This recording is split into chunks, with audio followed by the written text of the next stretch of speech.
L'appel national des Gilets jaunes sur la Côte d'Azur n'a pas semblé perturber la quiétude des Niçois.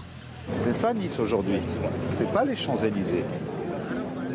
C'est sur cette place de la Libération que le maire a donné rendez-vous à la presse pour démontrer le succès de son opération sécurité.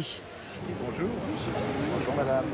D'avoir dit très fermement que je n'accepterai pas que ma ville soit prise en otage parce qu'il y avait la visite d'un président chinois et que les menaces que nous connaissions à l'égard de Nice n'étaient pas acceptables et qu'il fallait faire le nécessaire pour que leur mot d'ordre ne leur permette pas de passer à l'action.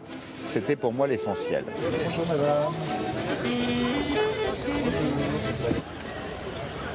À quelques kilomètres, en plein centre-ville, malgré l'interdiction de manifester, une poignée de gilets jaunes a bravé l'arrêté préfectoral place Garibaldi. Dans les rangs, Geneviève Leguet, militante de l'association Attaque. Tout à l'heure, il nous a dit de dégager. On a tellement chanté fort qu'on n'a même pas entendu ce qu'il a dit. Ça pas cette place, même si on vous le demande. Ben écoutez, on la quittera quand on voudra. Voilà. Après, s'ils prennent la force, ben on verra bien. Hein. Pour l'instant, Vous n'avez pas peur, madame? J'ai pas peur, non, mais vous savez, j'ai 73 ans, qu'est-ce qui peut m'arriver? 50 ans. Moi, je me bats pour mes petits-enfants, 50 ans que je suis sur le terrain.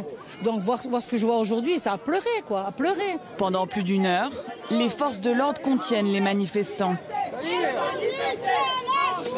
Après plusieurs sommations, les policiers chargent. C'est lors de cette dispersion que Geneviève Leguet se blesse violemment à la tête. Une chute extrêmement grave avec plusieurs fractures du crâne et tout le monde a vu quand même le fait qu'elle baignait dans une mare de sang. Pour l'instant, son état est stationnaire et que, en tout cas, les risques sont assez écartés, mais nous attendrons évidemment le délai nécessaire pour en être certains. En déplacement à Nice hier, le président a réagi dans le journal local. Je pense que quand on est fragile, qu'on peut se faire bousculer, on ne se rend pas dans des lieux qui sont définis comme interdits et on ne se met pas dans des situations comme celle-ci. Je lui souhaite un prompt rétablissement et peut-être une forme de sagesse. Dispersez-vous, nous allons faire usage de la force. Dernière sommation.